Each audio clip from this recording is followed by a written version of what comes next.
headlines. Captain Malik Bayo, one of those of alleged former President Yahya Jammeh hate squad junglers, has been arrested. Popular Gambian Affairs online portal Freedom newspaper has published a confession from a so far unknown jungler who was chilling accounts about the operation to capture and kill businessman Soldau and former Kiang East MP Cham.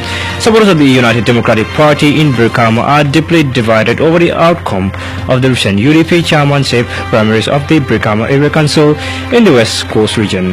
The Attorney General and Minister of Justice Abubakar Tambido said the draconian and oppressive laws will in the not too distant future be a thing of the past.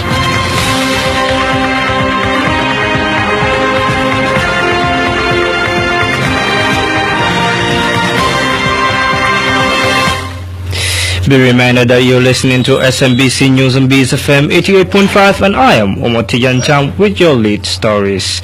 Captain Malik Bayo, one of those of alleged former President Yahya Jammeh hit squad,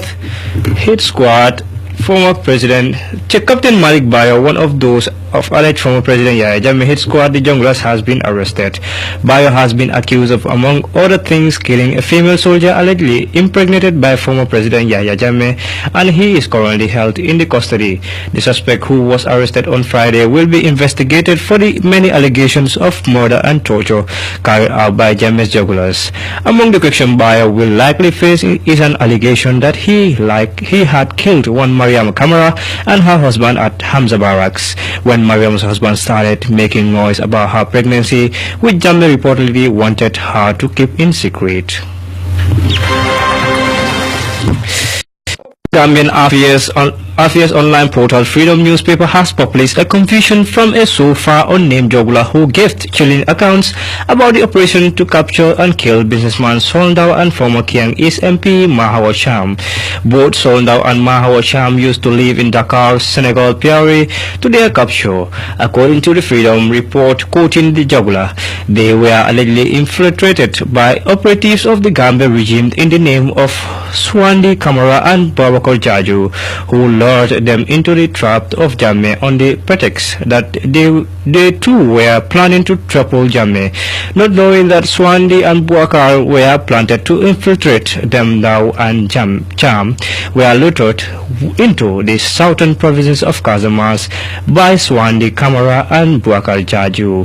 Kamara and Jaju had numerous meetings with Now and Cham, pretending the planned operation to allegedly overthrow dictator Jammeh, some of which were held in Zingenshore in Casamance, the Freedom reported. According to the Freedom report quoting the juggler, there was a Senegalese national who goes with the first name Badu, also a Jammeh payroll to Lord Ndao and Cham to Banjul. The same Badu was named in the failed assassination attempt on the life of Musa Sarr. Soldau and Mahawa left Dakar after being assured by Swande Kamara and Buakar Jaju that they would be received by the Kopes team in the Banjul from the other side of the Gambia or Casamance border. They met Swande Kamara and Buakar Jaju and arrival in Zingenshore. They traveled by car into the Casamance region, Freedom reported. According to the article, Colonel Solo Bojeng, accompanied by Nuha Baji, Modu Jaju, aka Rambu, Michel Jata, Nafsu Nyabali, crossed the border from Nemban and into the Casamance and arrested Soldau and Mahawa, while Swande Kamara and Buakar Jaju flee the scene. The following jugglers crossed the border into Casamance during the apprehension of Soldau and Mahawa Cham on the Gambian side of the border. The following jugglers were stationed at Nemban, Malik Manga, a driver attached to Noha Baji, Pa Usman Sane and Suleiman Sambu, making it total 9 junglers on the operation to capture Ndao and Cham. According to the Freedom newspaper, Solo Bojang briefly interrogated the captives with both Yahya Jammeh and General Solbaji on the phone. Ndao was wearing a silver chain on his neck, while Mahawa Cham was dressed in In a Gambian tradition haftan, the juggler told Freedom, Dow and Cham were transported to the Kanilai farm. Upon arrival, Solo Bojang opened the farm store and took some cutlasses and axes. Solo and his men then proceed to the execution ground called the Camel Farm. The Camel Farm is situated at the Kanilai family farm. Dow and Cham were executed and buried at the Camel Farm. The last night, Cham, who said that the juggler's narrative collaborated or what he has discovered from his own investigation, including his secret record of Buakar Jaju. Be reminded that you're listening to SMBC News on BSFM 88.5, and I am Omar tijan with the national lead stories. Supporters of the United Democratic Party in Brikama are deeply divided over the outcome of the recent UDP chairmanship primaries of the Brikama Area Council in West Coast region. A large group of supporters rallying behind Ibrahim Sane Baba Ax told the Standard that unless the UDP consider concerns expressed by their camp over the primaries, their choice of candidate may contest as an independent candidate. Among the concerns reportedly lodged by the Sane campaign is that proper procedures were not observed in the primaries, including undue interference by people who hijacked the process from the returning officer and determining the delegates to the primaries. They further allege that the vetting of the credentials of the aspiring candidate to left much to be desired, alleging one of the candidates presented a false certificate. The Sane camp lamented that it will be insulting to the people of West Coast region if an incompetent person got elected as chair at the expense of competent aspirants like their choice.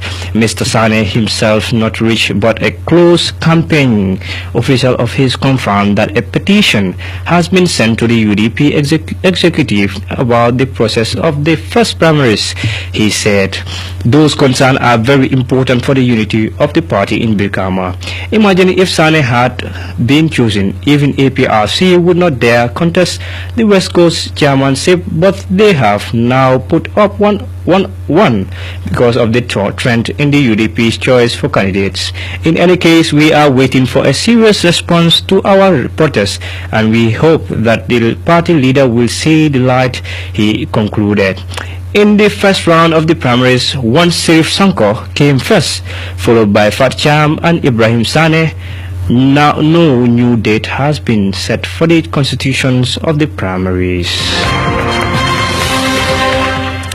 The Attorney General and Minister of Justice Abubakar Tambidu said draconian and oppressive laws will in the not too distant future be a thing of the past. These remarks were made by Bafu Jeng in a statement read on behalf of the Minister at the Gambia Press Union. Validation of the legal positive paper on media reforms on Friday at Senegambia Beach Hotel in Kololi. The Minister said it is a common knowledge that the previous regime exhibited cross-hostility to media practitioners, evidenced by numerous legislations to suppress the freedom of expression and its treatment of journalists. But Buakar Tambiru, however, said in the resignation of the democratic right to freedom of expression, the government of the Gambia under the stewardship of President Barrow wishes to ensure that all laws relating to freedom of expression are consistent with the Constitution and international best practices. I can assure you that the draconian and oppressive laws will in the not too distant future be a thing of the past. They will be repealed and not find expression in our new democratic dispensation, he said. All existing laws seeking to restrain and inhibit the fundamental rights of the people to free expression shall be repealed and replaced with appropriate legislation that facilitate the right of expression in a democratic society. He expressed his delight that the GPU has carried out a comprehensive review of some aspect of law media laws and legislation with a view to ensure their compliance with democratic principle and international standards. He highlighted the importance of the press and said it must serve a platform for different opinions as we move towards the realization of a new constitution for the Gambia. The press must continue to serve as platform for multiplicity of opinions, comments and voices of the Gambians for proposals in accordance with our national value to ensure a constitution that is reflective of the wishes of and aspiration of all Gambians, the Justice Minister said.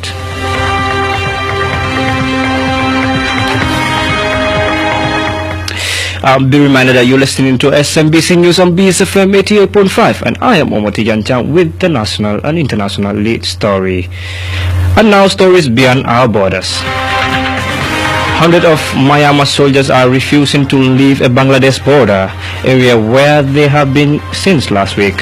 Journalists from Nepal's largest newspaper have been charged with contempt of court after publishing critical stories about the country's Chief Justice. Italy is voting in national election which look likely to produce no clear result and political and economic uncertainty. The Syrian government says it has seized more territory in rebel-held eastern Ghouta after another night of air raids and shelling. Police in France have used tear gas on environmentalists protesting against plans to store nuclear waste near a town in the northeast.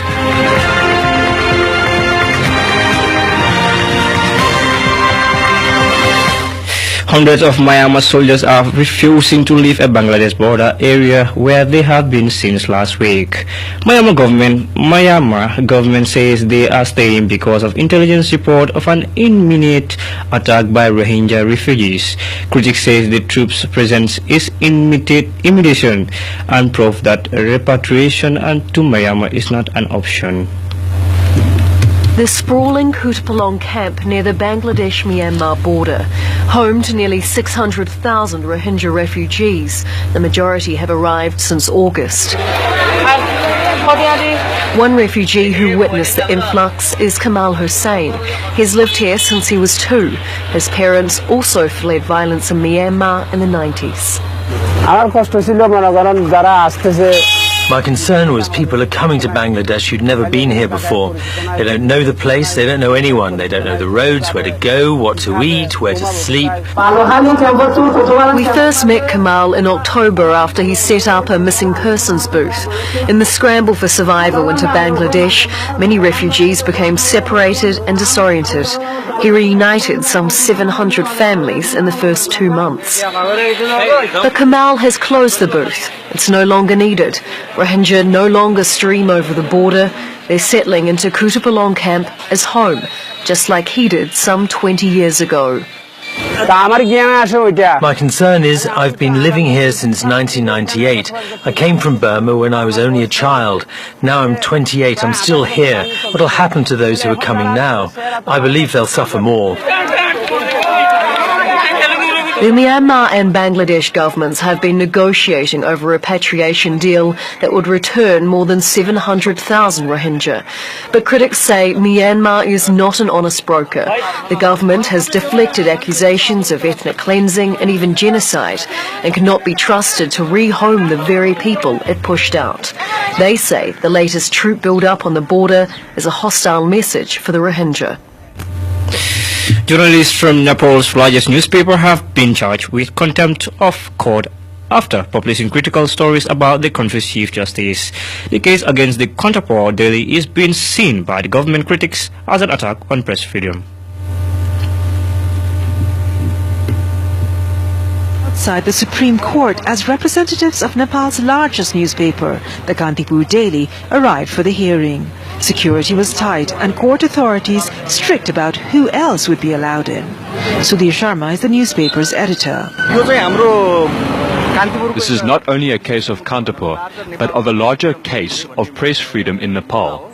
This will set a precedent on how widely or narrowly the constitutional guarantee of free speech will be understood. The Kantipur Daily published a series of reports alleging that Nepal's Chief Justice Gopal Parajuli used fake documents and falsified his date of birth. The mandatory age for retirement is 65. The Chief Justice says that these stories are an attack on the judiciary system with imaginary facts and objectionable language.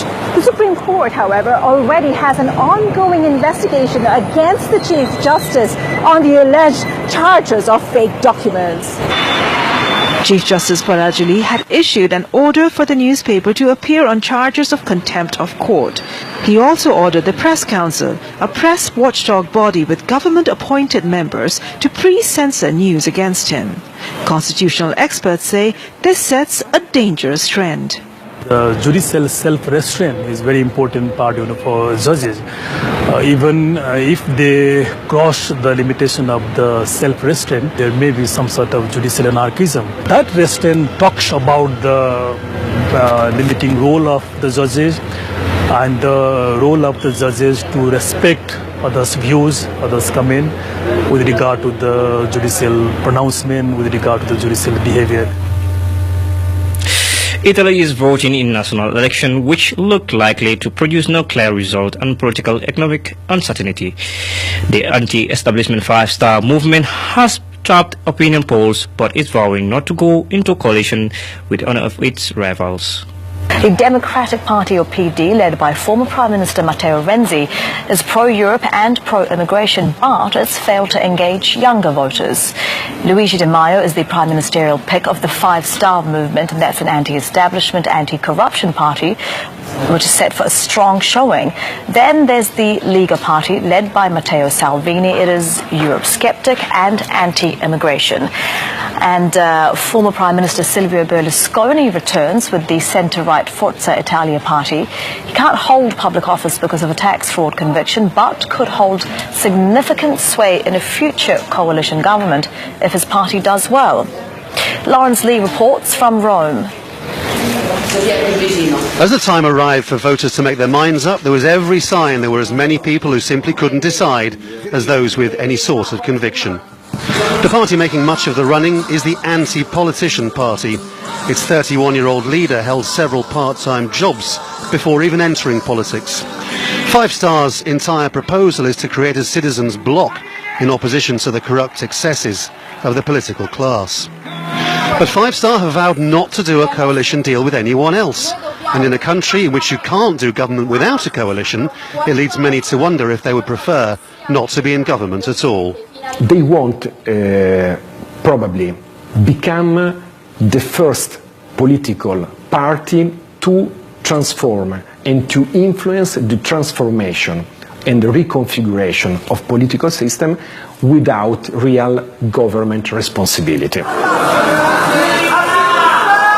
The political bloc with the best chance is this group, led by the eternally youthful Silvio Berlusconi.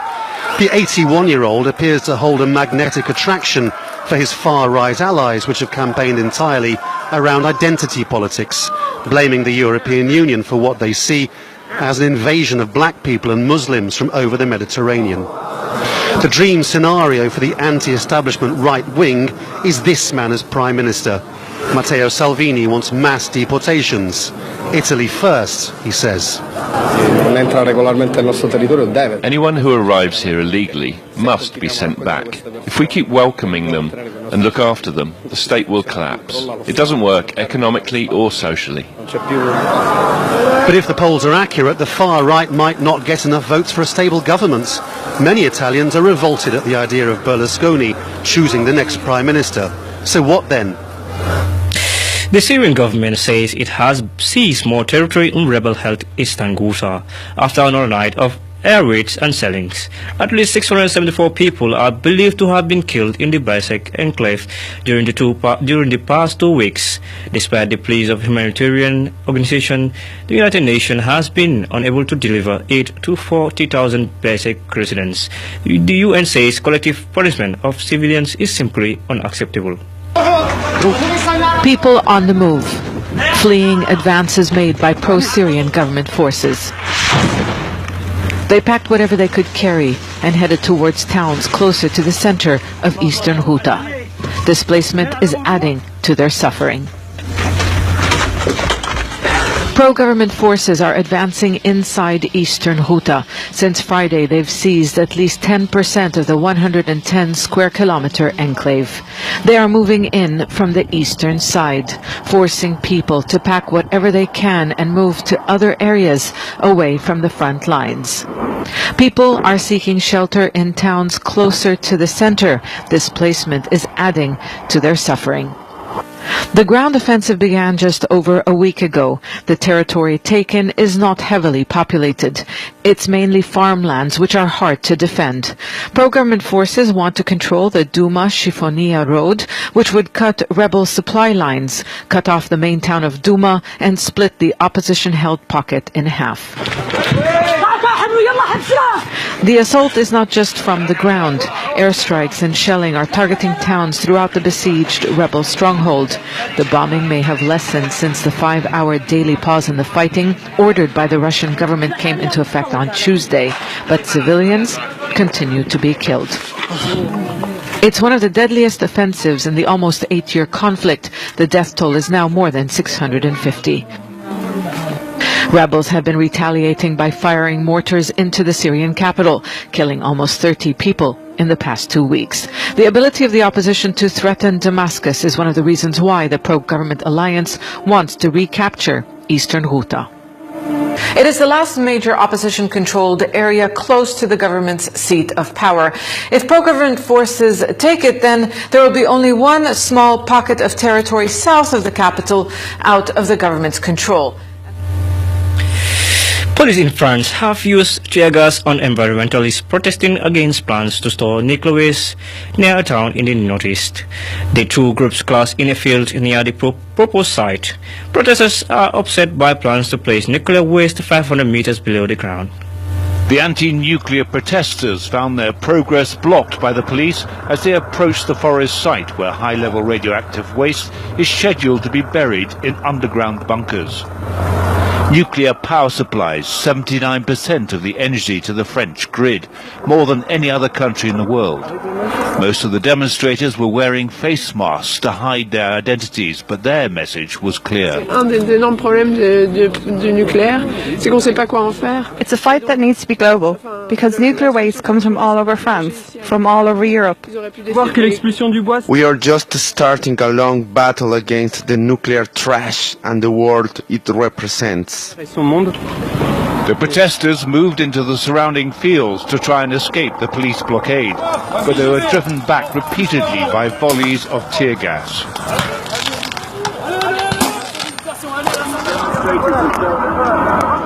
The radioactive waste will be buried 500 meters underneath these fields in a complex stretching for 15 square kilometers. The first trains carrying their highly hazardous cargo won't start arriving here till 2025. By then, it's estimated the project will have cost the French taxpayer around $40 billion. So far, the police tactics have proved very successful. They've pushed the demonstrators off the field. They were almost on the brink of the forest, but the use of tear gas has driven them back onto the road, and now they're surrounded by the police. Scientists have been testing the safety of the rock where the waste will be buried for the last 10 years. It dates back 160 million years. It's hard. And now we take a recap of our headlines. Popular Gambian Afia online portal Freedom newspaper has published a confession from a so far unnamed juggler who was gave killing accounts about the operation to capture and kill businessman Sol Dao and former Kiang East MP Cham. Supporters of the United Democratic Party in Brikama are deeply divided over the outcome of the recent UDP chairmanship primaries of the Brikama Area Council in West Coast region. The Attorney General and Minister of Justice Abubakar Tambiru said draconian and oppressive law will in the not too distant future be a thing of the past. Hundreds of Myanmar soldiers are refusing to leave Bangladesh border area where they have been since last week.